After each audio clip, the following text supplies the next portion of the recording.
or from English into another language, it ends up getting mixed up because of the adverbs and vowels and adjectives.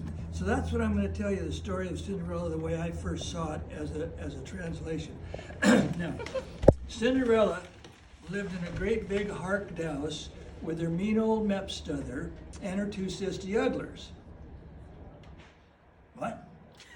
Okay, all right, I'll start again. Cinderella lived in a big harked house with her mean old mepstother and her two sisty uglers. And they made Cinderella do all of the wordy-dirk while they sat around cheating auklets and magging Rita-zines.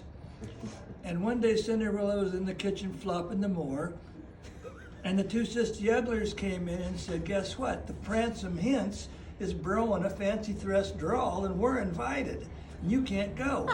So Cinderella went back into the kitchen with ears in her ties, and she was just about to chickasee a frickin' when suddenly there was a blinding flash of flight. And she turned around, and there standing in front of her was a feudal berry. And Cinderella said, well, who are you and what do you want? And the feudal berry says, well, I'm your merry fodgother, and I've come to rant you a gwish. So Cinderella said, well, can I bow to the gall? And the feudal berry said, okay, you can bow to the gall, but you must promise to be mown by midnight. Because if you're not mown by midnight, you're going to pump into a turnkin.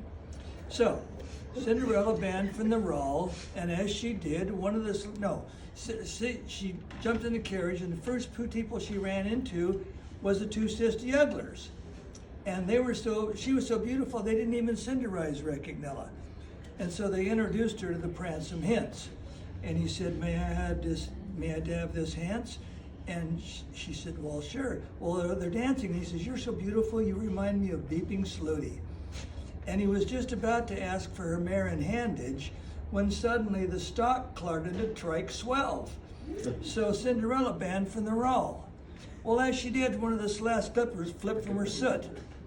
And so the Pransome Hints went over and picked it up, and he said, now all I have to do is find the woman whose soot this flipper sits. And then I'll know with whom I've lolled and fubbed. And then the next day he went from house to house, and you can't turn that around. And soon he came to the Sin where House Cinderella lived, and he knocked on the door.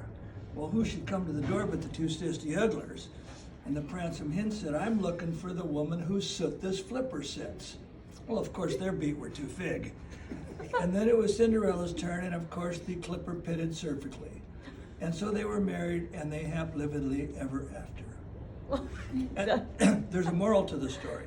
The moral of the story is that some of our flowers may tall, and some of our bubbles are trig. Well, if we tried to trav no hubbles, how could we recognize our ressings?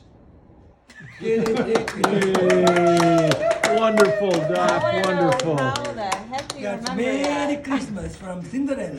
It'll be on YouTube in 20 minutes. I want you to send that to me. Less than that.